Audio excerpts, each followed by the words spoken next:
이란 발전소 공격에 5일 유예를 선언한 트럼프 대통령이 이란과의 대화에서 거의 모든 쟁점에서 합의했다고 밝혔습니다. 핵심은 이란의 핵무기 포기라며 협상이 결렬되면 이란에 대한 공격을 다시 이어갈 거라고 경고했습니다. 워싱턴 연결합니다. 신윤정 특파원, 트럼프 대통령이 최후 통첩 시간을 불과 12시간 앞두고 유예를 선언한 이유가 뭡니까? 네, 트럼프 대통령은 SNS에 글을 올려 최후 통첩 유예를 먼저 알렸습니다. 지난 이틀간 미국과 이란이 중동 전쟁 해결을 위해 생산적인 대화를 나눴다면서 미 국방부에 향후 5일간 이란 발전소에 대한 공격 유예를 지시했다고 밝혔습니다. 그러면서 이번 주 내내 이란과 대화가 계속될 것이라면서 협상 결과에 따라 향후 공격 여부가 결정될 것이라고 말했습니다. 트럼프 대통령이 공격 중단을 결정한 건 이란 발전소 공격이 중동 전역에 최악의 상황을 부를 수 있다는 부담감 때문인 것으로 보입니다. 네, 이란이 미국과의 대화를 부인하고 있는데요. 여기에 대해서 트럼프는 뭐라고 이야기합니까? 네, 트럼프 대통령은 이란 내부에서 협상 내용이 제대로 공유되지 않는 것 같다고 말했습니다. 통신 시설이 타격을 입어서 소통이 완전히 무너지며 서로 대화하기 힘든 상황이란 건데요. 그러면서 스티브 위트코프 중동 특사와 자신의 맞사위인 제럴드 쿠슈너가 이란의 최고위급 인사와 어제 저녁까지 대화했고 오늘도 통화할 거라고 밝혔습니다. 다만 그 상대가 모즈타바 하미네이 이란 새 최고 지도자는 아니라고 말했는데요. 트럼프 대통령의 발언 잠시 들어보겠습니다. But we're dealing with the man who I believe is the most respected and the leader. It's a little tough. We've wiped out everybody. Is that the Supreme Leader? No, not the Supreme Leader. 트럼프 대통령은 실제로 이란을 운영하는 것으로 보이는 인물들이 있고 그들이 말한 것들이 실제로 일어나고 있다는 점에서 확인된다면서도 대화 상대 신변을 우려해서 밝힐 수 없다고 말했습니다.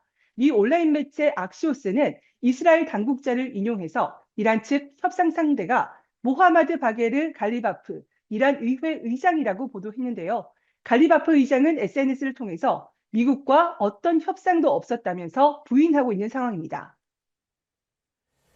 네, 트럼프 대통령은 이란의 핵무기 포기도 합의에 포함되어 있다고 하면서 협상 불발 가능성에 대해서도 언급했네요.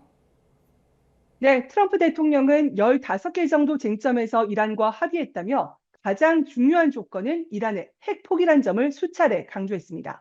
그러면서 이란도 핵무기 포기에 합의했다고 소개했는데요. 트럼프 대통령 발언 직접 들어보겠습니다. They want peace. They've agreed they will not have a nuclear weapon, et cetera, et cetera. But we'll see. You have to get it done. But I would say there's a very good chance. 트럼프 대통령은 또 합의가 이루어지면 미국이 이란의 농축 우라늄을 가져갈 거라고 말했는데요. 이란은 평화적 목적의 우라늄 농축 권리를 주장하면서 강하게 거부했던 조건이기도 합니다. 트럼프 대통령은 이란이 이번에는 진지하고 강하게 합의를 원하고 있다며 모두에게 좋은 합의를 이끌어내길 바란다고 말했습니다.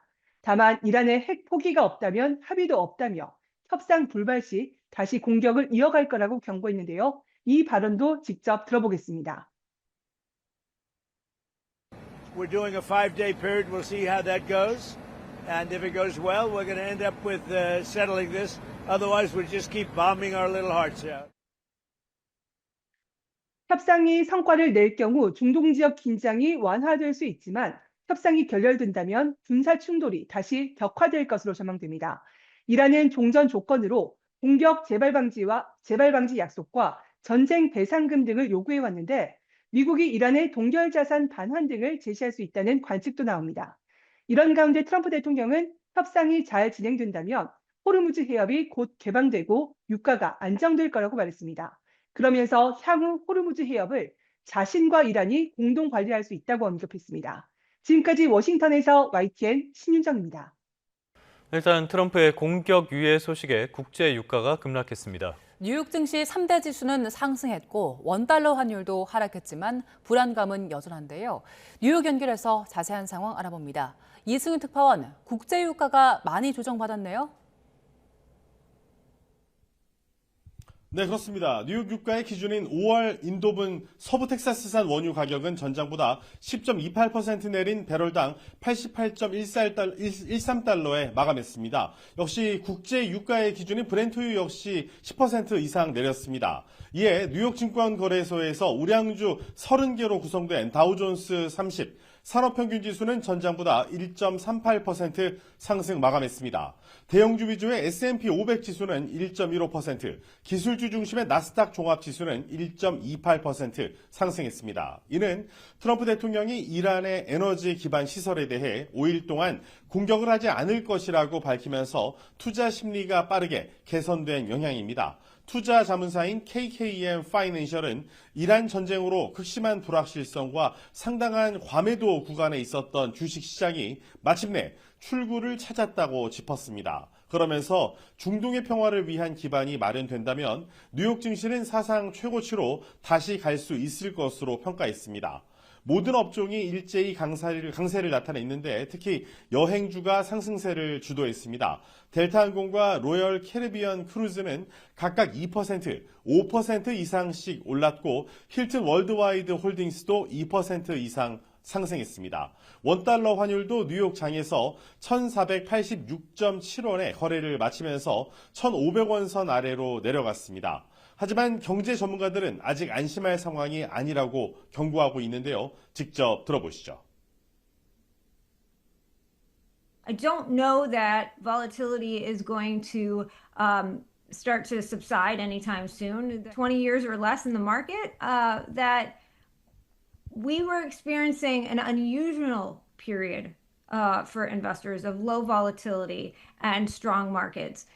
That is not the norm. 네, 아직 불확실성이 크다 보니까 미국에서는 이제는 금리를 높여야 되는 것이 아니냐 이런 이야기까지 나오는 것 같아요. 어떤 이야기들 나옵니까? 네, 연준 내 주요 인사로 꼽히는 미국 시카고 연방준비은행의 오스탄 굴스비 총재는 인플레이션이 통제 불능 상태로 흘러간다면 금리를 올려야 하는 상황도 생각해 볼 수 있다고 말했습니다.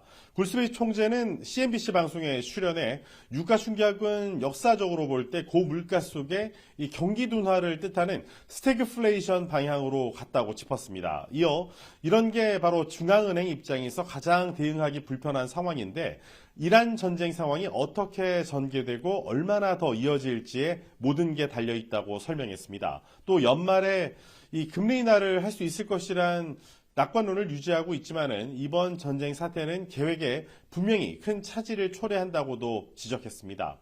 특히 현재 상황에서는 고용보다 이 물가 관리 대응이 좀 더 우선시돼야 한다면서 인플레이션이 이미 연준의 목표치를 훨씬 웃도는 불표란 수준에서 지속적인 유가 충격이 더해질 수 있게 됐다고 짚었습니다.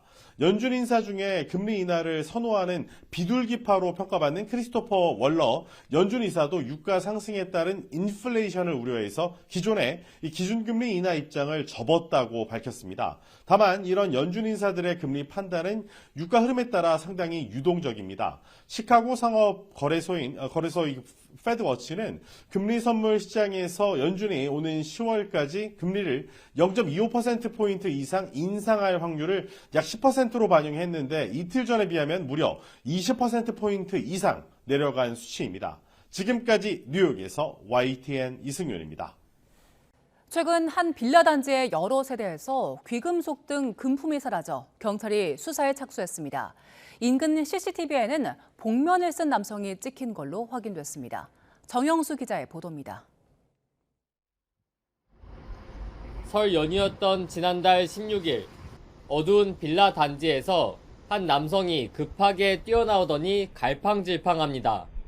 자세히 보니 복면까지 쓴 남성은 손으로 머리를 가린 채 허리를 숙여 몸을 피합니다.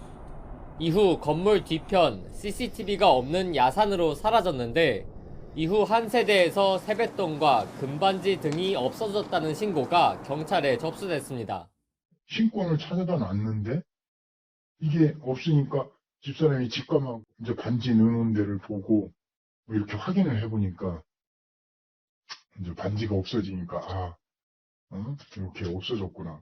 YTN 취재 결과 이 빌라 단지에서 금품을 도난당했다는 신고는 2달쯤 전인 지난해 12월 말에도 들어왔던 것으로 확인됐습니다. 그 사이 같은 빌라 단지에 있는 다른 집 3곳에서도 비슷한 피해를 당한 것으로 파악됐습니다. 2달 가까이 이곳 빌라 단지에서 모두 5가구가 금품을 도난당했습니다. 하지만 범인의 행방은 여전히 오리무중입니다. 일부 침입한 발자국 등이 남기도 했지만 집을 어지럽히지 않고 귀중품만 쏙 골라가 대부분의 피해자는 뒤늦게 도난 사실을 알았습니다. 베개 밑에 이렇게 놓는 위치, 그 옆에 조그마한 보석함이 다 그냥 그대로 있었어요. 열었을 때 그냥 당연히 있겠거니라고 생각할 정도로 아무런 흔적이 없었어요.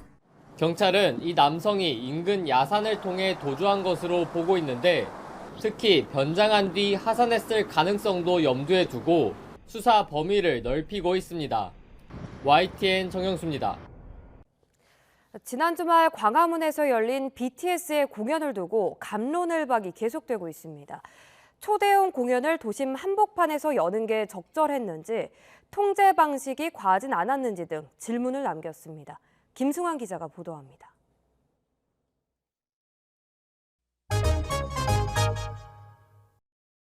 정부가 BTS의 광화문 공연을 승인한 건 우리나라 문화적 역량을 세계에 알릴 수 있다는 판단에서였습니다.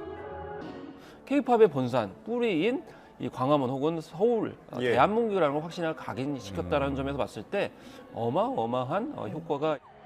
광화문 일대가 사실상 셧다운되면서 SNS에선 불만이 쏟아졌습니다. 국가를 위해 개인이 불편을 감내할 수 있다는 정서가 더는 통하지 않기 때문입니다. 서울 도심을 K-팝의 무대로 만들었지만 공공공간을 둘러싼 논란이 함께 커진 셈입니다. 경찰과 서울시 등이 이번 공연에 투입한 인력만 10,000명 이상입니다. 전 세계의 시선이 집중되는 만큼 서울의 안전관리 역량을 보여줄 수 있는. 하지만 현장에서는 과도한 통제로 이동 자체가 어려웠고 공연장 근처로 가까이 갈 수 없었다는 불만이 이어졌습니다. 이태원 참사 이후 강화된 안전 기준이 시민의 일상과 어떻게 조화를 이룰 수 있느냐에 대한 문제는 풀어야 할 과제로 남았습니다. 넷플릭스가 이번 BTS 공연 준비를 맡으면서 전 세계 190여 개 나라의 서울 도심 야경이 생중계됐습니다. 다만 공공 역량을 총동원해 글로벌 OTT 영향력을 확대하는 데 도움을 줬다는 비판도 나옵니다. 공연은 무료였지만 부가가치는 플랫폼으로 쏠리는 구조이기 때문입니다. 기업은 이렇게 공연을 해서 수익을 창출하고 시민들, 적어도 국내 행사이기 때문에 국내에는 좀 무료로 중계가 되어야 했다고. 이번 광화문 공연은 단순한 아이돌 콘서트를 넘어 공공공간, 안전관리, 콘텐츠 산업 구조를 다시 묻게 했다는 평가가 나옵니다. YTN 김승환입니다. 네, 끝으로 출근길 날씨 살펴보겠습니다. YTN 야외 스튜디오 연결합니다. 정수연 캐스터. 네, 정수연입니다. 네, 계속 따뜻한 봄 날씨가 이어지고 있는데 오늘은 어떻습니까? 네, 갈수록 봄 기운이 짙어지고 있습니다. 어제만큼은 아니지만 오늘도 서울 낮 기온이 17도까지 오르겠고요. 평년보다 4도 정도 높아서 온화하겠습니다. 다만 아침 저녁으로 일교차가 크게 벌어지는 만큼 옷차림에 신경 쓰셔야겠습니다. 네, 다만 대기가 무척 건조해서 화재 예방에 각별한 주의가 필요하다고요. 네, 날은 온화하지만 대기가 무척 건조합니다. 현재 중부와 경북 곳곳에 건조주의보가 내려진 가운데 화재 예방에 각별히 신경 쓰셔야겠습니다. 그럼 먼저 자세한 지역별 현재 기온부터 살펴보도록 하겠습니다. 우선 오늘은 아침에도 쌀쌀함이 덜한데요. 이 시각 서울의 기온이 8.5도로 어제보다 또 예년보다 4, 5도 정도 높게 출발하고 있고요. 그 밖의 지역은 대전이 6.5도, 창원은 7.4도 보이고 있습니다. 낮 기온도 크게 오르겠습니다. 서울이 17도, 대전 19도, 광주는 20도가 예상됩니다.